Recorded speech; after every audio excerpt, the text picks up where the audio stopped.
My family was just one family amongst a million. Polish people were deported from eastern Poland to these labour camps in Siberia. And then from there, this incredible journey south. I wanted them to show all the different kinds of accommodation that they had to stay in. You know, they had no choices. It was, you will stay there, you will go there. They had no agency over their lives at all.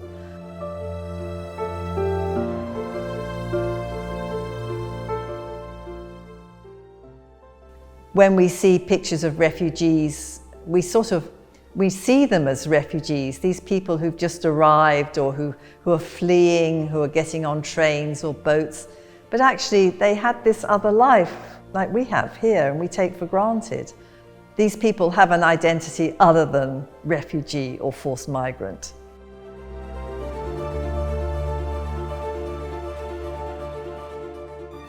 We hope through one family story, we'll start some conversations, generate dialogue about all these other migration stories, all these other experiences that can happen to ordinary people just like us.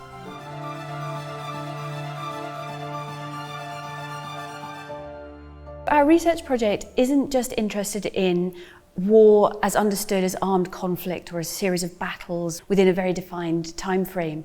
We're interested in understanding and exploring war and peace as they impact all sorts of different people over time.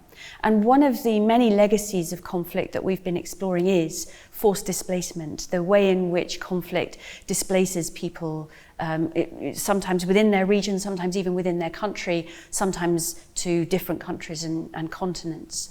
And we're interested in forced migration partly because it is an issue which politicians and the general public and governments and all sorts of people are wrestling with ever more urgently. Of course, climate change and climate-driven conflict and all sorts of other factors are increasing the numbers of people who are displaced from their homes and having to seek sanctuary elsewhere. So we do have a humanitarian crisis that we globally need to wrestle with. This is also a crisis of storytelling. The ways in which we talk about, the ways in which we represent visually, verbally, forced migrants, refugees, asylum seekers, has become very problematic in the UK and elsewhere. There is a lot of toxic discourse, a lot of toxic rhetoric, a lot of othering, a lot of hostility.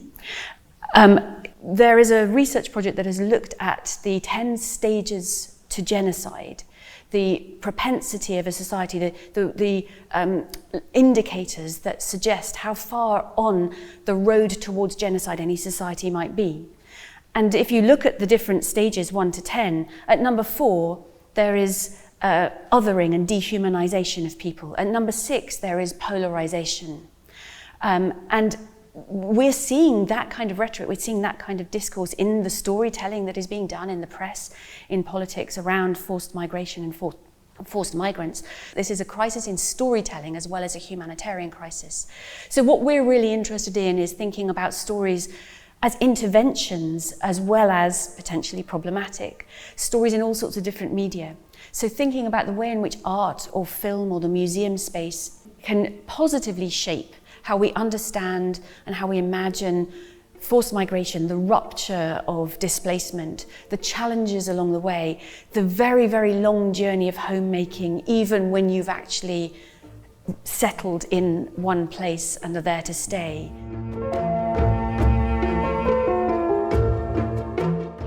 And why I created the first 2 panels to show a happy life is that these people did have a life. They have a backstory, you know, they had normal lives, they had a house and they had children who went to school and there were weddings and celebrations and then suddenly there's this rupture. It's so abrupt that all ends. And from them having this life where they made decisions for themselves about what they would do and how they would live, they're in the hands of people who will make all the decisions, and you can't decide what you're going to do. This loss of agency overnight, where suddenly you're just going to be moved around and somebody else is going to decide where. With Somewhere to Stay, what we're hoping is that people, through one ordinary family's story, actually walk through that journey of displacement. But when Stalin's troops marched into eastern Poland, into my mother's village, they arrived with lists of people that were to be deported to labour camps. But my grandfather had fought in the Polish army against the Russians in 1920, so his name was on the list. It wasn't just the head of the family, the whole family was deported. So they were taken off their farm, taken to the nearest railway station and pushed into cattle trucks, not knowing where you were going or how long the journey would take. I run a big interdisciplinary research project called Visualising War and Peace.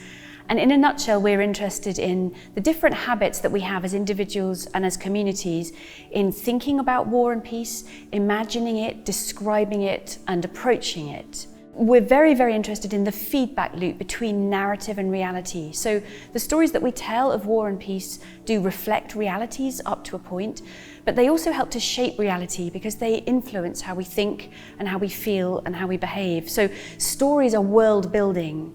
So in a nutshell, my research looks at the stories that we tell about conflict and its resolution, but above all, what those stories do to us. I didn't want to create images of violence, and a lot of the art I was looking at about conflict, it was a lot of violent images. And these turn people away and actually more seriously can cause a secondary traumatization in a person if the image is really hard. So I wanted to create art that would tell a story but very slowly and gently, that would draw people in so people would see a work and actually want to look at it, want to engage with it. And then the story, which might be an ugly story, would slowly unfold. It would allow the person to reflect, just spend time with the work and understand the story, use their imaginations because they hadn't been abruptly turned away. They could allow their imaginations to work. It was when I was at college and we had a big project to do. I remembered my mother telling me the story about in the labour camp. And I began to think, well, I'd like to actually make a work around that. The story behind Cabbage Patch is, I suppose I was about 14 and I went into the kitchen and saw my mother nibbling a cabbage leaf and laughing. And I said, what are you doing? And she said, well, when we were in the labour camp, the guards had a cabbage patch, which we weren't allowed to eat the cabbages. But at night we'd crawl on our hands and knees and nibble the cabbage leaves. In the morning the guards just thought it was rabbits or animal damage. Nobody got punished. And from there I just was thinking about telling more aspects of her story, her deportation to the labour camp, and then the awful journey they were forced to make after that. It took about 3 weeks to get to a logging camp in Siberia where they were forced to work. The work was really hard because there were no power tools then. So to cut down a tree they had axes, and then they had saws to saw them up, these long saws with a handle at either end so 2 people could saw. They spent 18 months in the labour camp.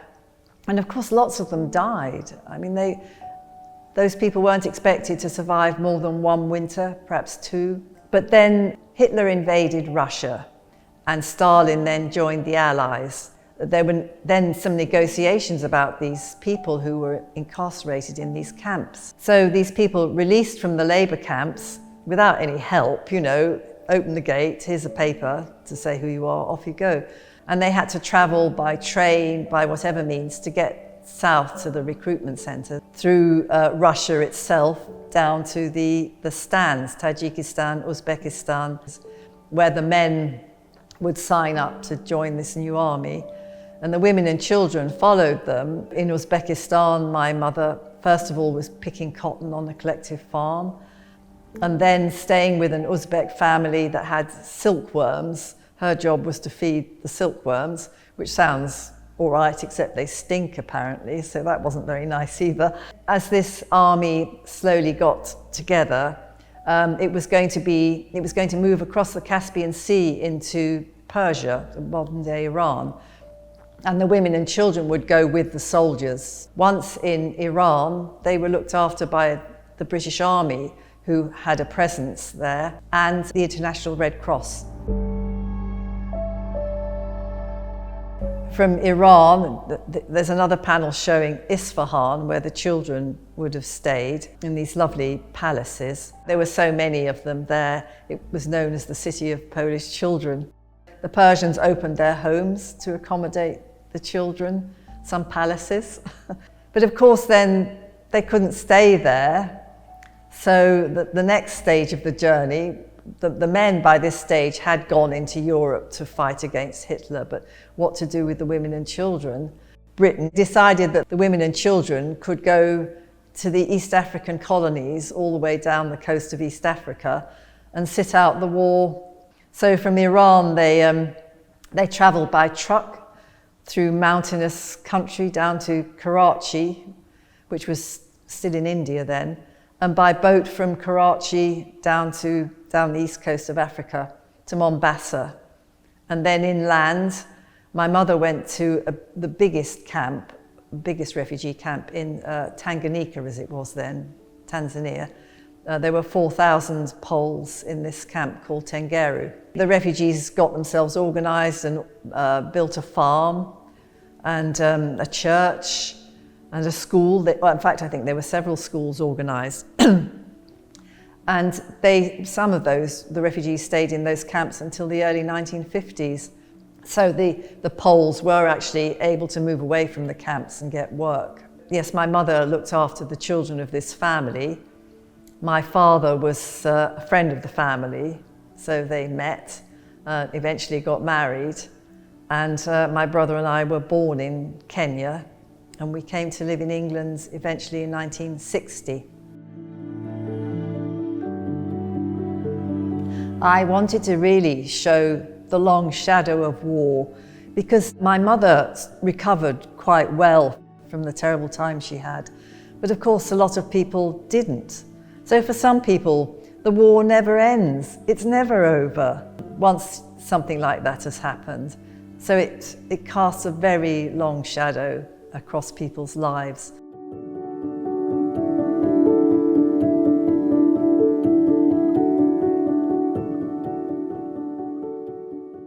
The commission is one of 22 that are across the UK as part of the IWM 1418 Now Legacy Fund. So this is a programme of arts commissions that is looking at a variety of different subjects, all linked to war and conflict in the 20th and 21st centuries.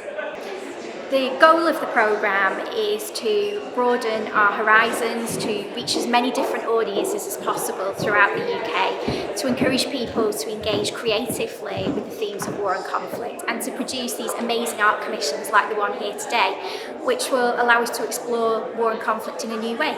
I think she's done a beautiful job in communicating how her mother felt or how anyone would feel in that situation, because it's not just a story, it's an experience, it's a lived experience, and I think that's what really comes through. I think, yeah, the ability to display such a personal experience, but not in kind of a shockingly graphic way, but kind of very reflective and making us think about our own situations and how lucky we are, and also kind of what other people have to go through. And the fact that she starts with two very happy scenes, and it's kind of talking about how it's something that impacts your whole life. It's being kind of a forced migrant doesn't define your kind of identity, but is a massive part of it. And so how she cleverly kind of displays every stage of that and kind of the long journey that they will have to take. So it's very moving. I am Polish and I live in the UK, and though my migration wasn't forced, I also moved abroad. But currently there is a huge influx of Ukrainian migrants to Poland because of a war that is happening next door. And so it is almost like the history repeating itself, but the only thing that changes is the place where it happens. All the same emotions, the same burdens and the same suffering are always attached to those things. It is sad in that sense to look at this exhibition describing something which should be long in the past, knowing that things like this happen still.